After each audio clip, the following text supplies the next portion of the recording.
여러분 반갑습니다. 시촌입니다. 행복한 월요일 같이 시작해 보도록 하겠습니다. 자, 오늘은 이 집을 같이 한번 살펴볼게요. 여기는 경기도 용인시 수지 고기동입니다. 고기동에 가면 고기가 참 맛있을까요? 죄송합니다. 동네 이름이 중요한 게 아니고 이 집의 감정가가 19억 5천만 원. 와, 무슨 집이 19억인가요, 주택이. 그런데 경매에서 그냥 막 곤두박질을 쳤습니다. 어마무시하게 유찰이 됐고 현재 3분의 1 가격이 됐어요. 6억 7천만 원. 우리가 뒤에서 다시 한번 확인하겠지만 제가 분석해 보기에는 권리적인 문제가 없습니다. 권리적인 문제가 없는데도 가격이 3분의 1 토막이 났죠. 도대체 왜 그런 건지 한번 살펴보도록 하겠습니다. 지도로 보면은 여러분이 모두 다 잘 아시는 동네입니다. 판교 보이고요. 정자역에서 서쪽입니다. 고기동은 서분당 IC에서 가깝고요. 경매 물건은 이 동네에 있습니다. 이렇게 집들이 상당히 많고 경매 물건을 보면은 토지가 요 파란색 토지가 아니고 그 옆에 토지까지 이렇게 두 필지가 경매에 포함되어 있고 한 필지는 건물에 지어놓고 한 필지는 마당으로 사용하고 있어요. 이거 다 합해서 219평입니다. 지도를 보면은 요 밑에 있는 집들만 봐도 이 동네 집들이 땅을 다 작게 씁니다. 100평 미만으로. 근데 이 집은 땅을 굉장히 크게 쓰죠. 옆에 집만 봐도 땅을 작게 씁니다. 이 집이 땅이 커서 제가 보기엔 좀 비싼 것 같아요. 여기다가 이렇게 철근 콘크리트로 집을 지었습니다. 이게 2018년에 집을 지었는데 사용 승인일이 2018년 11월 15일 지어가지고 금방 완성을 했어요. 제가 등기를 보니까 이 집을 지은 분은 이 집의 소유자는 미국 사람입니다. 노란머리 미국인은 아닌 것 같고 까만머리 미국인인 것 같아요.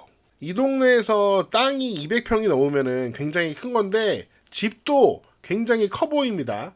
그런데 건축물 대장을 보니까 철근 콘크리트에 지하층, 1층, 2층이 있대요. 이거 다 합하면은 면적이 84.5평입니다. 무지막지하게 큽니다. 84.5평이면은 뭐 저는 잘 상상이 안 되는데요. 지금 여기서 보면은 1층, 2층밖에 안 보이는데 지하층은 어디 있는 건가요? 반대에서 보겠습니다. 반대에서 멀리서 보니까 이 집인데요. 여기가 1층, 여기가 2층, 그 다음에 여기가 지하층입니다. 여기가 지하층. 그러니까 진입하는 도로에서 봤을 때는 지하가 안 보이죠. 여기 땅 속에 있습니다. 하지만 반대쪽에서 보면은 이렇게 지하층이 보이는 것을 확인할 수 있어요. 이 사진을 보시면은 여기가 지하고요. 여기가 지하, 여기 1층, 여기 1층, 여기 2층. 자, 지하실인데요. 이쪽 북쪽에는 지하실 앞으로 창문도 있고요. 이렇게 넓은 정원, 마당도 보입니다. 그러니까 여러분 어떤 구조인지 느낌이 좀 오시죠? 다시 앞으로 가보겠습니다. 집 왼편으로 이렇게 작은 텃밭을 가꾸고 있는 것 같고요. 이 집의 외부 마감재가 뭔가 싶었는데 감정평가서로 보니까 이게 자연석이랍니다. 자연석 붙임으로 외부를 마감해서 집이 좀 아름다워 보입니다. 주차장, 차 뭐 좁게 되면은 충분히 3대도 될 수 있을 것 같고요. 그리고 집 앞쪽으로 여기 마당 정원도 상당히 조경을 신경 써서 해놓은 모습입니다. 현재 모습은 어떨까요? 현재는 이런 모습이라고 합니다. 시간이 좀 지나서 이제 외장재에 좀 때가 낀 모습을 뭐 많이 끼진 않았지만 조금씩 때가 낀 모습을 확인할 수 있습니다. 만약에 여러분 낙찰 받는다면은 뭐 사다리 타고 올라가서 솔로 빡빡 문 떼주면은 지워질 것 같은데 고급스러운 집에 살면은 뭐 사람 시켜서 해야 되는 건가요? 저 같으면은 사다리 타고 올라가서 빡빡 닦아버리겠습니다. 확실히 옆에 있는 땅까지 정원으로 활용하니까 좀 공간감이 있습니다. 만약에 이 땅을 정원으로 활용하지 않고 팔아서 누군가가 집을 지었다면 훨씬 답답했을 것 같아요. LPG 가스통이 보이고요. 용인시인데 도시가스는 안 들어오나 봅니다. 아까 우리가 봤던 지하실 1층, 2층 그쪽 모습인데 이쪽이 북쪽입니다. 북쪽에도 창이 많은데 이 외벽도 좀 많이 닦아주고 싶다. 그런 생각이 들죠. 실내는 어떻게 생겼을까요? 1층인데요. 현관 들어가서 우측으로 주방과 식당, 그 다음에 계단이 보입니다. 욕실 하나 있고 방이 하나 있네요. 지하 1층으로 한번 내려가 보겠습니다. 지하 1층에 여기 보일러실 있고요. 지하 1층에 이게 안방인가 봐요. 방이 있고 욕실 엄청 크고요. 드레스룸 붙어 있습니다. 근데 반대쪽에 다용도실. 지하 1층은 뭐 안방이라고 보면 될 것 같아요.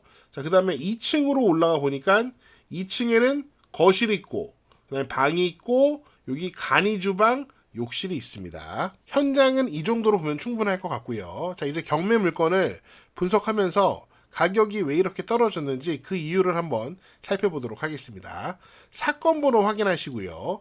2023입니다. 좀 오래됐네요. 감정가가 19억, 현재는 6억 7천만 원 정도 되고 토지하고 건물이 일괄 매각되고 있는 임의경매입니다. 임의경매. 임차인 권리 분석을 보겠습니다.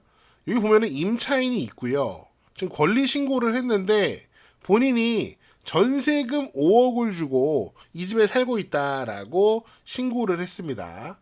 그런데 여기 말소 기준 권리 보세요. 말소 기준 권리가 2018년이고 전입일이 2019년이기 때문에 이 5억짜리 전세 임차인은 낙찰자에게 대항할 수가 없습니다. 말소 기준 권리보다 전입일자가 느리잖아요. 지금 5억 원이에요, 전세금이. 그런데 낙찰자가 인수하지 않습니다. 날짜 잘 보세요. 2019년 12월 30일이죠. 자, 등기 내용을 좀 보겠습니다. 2019년 12월 30일 날 전입했으니까 요 시점에 이 사이에 전입을 한 겁니다. 그러니까 자기가 전세 임차인으로 전입하기 전에 근저당권 8억 8천만 원, 근저당권 1억 1천만 원, 선순위 저당권이 있는 것을 알고 들어왔겠죠. 이걸 모르고 들어왔을까요? 알고 들어왔을 겁니다. 뭐 알던 몰랐던 간에 아무튼 선순위 근저당권이 있었기 때문에 지금 대항력이 없는 거예요. 그리고 지금 가격이 이렇게 많이 떨어졌기 때문에 만약에 이 정도 수준에서 낙찰이 된다면 선순위 근저당권자가 거의 대부분 배당을 받아가고 아마도 이 전세 임차인은 보증금 5억을 경매 과정을 통해서는 받아갈 수가 없을 겁니다.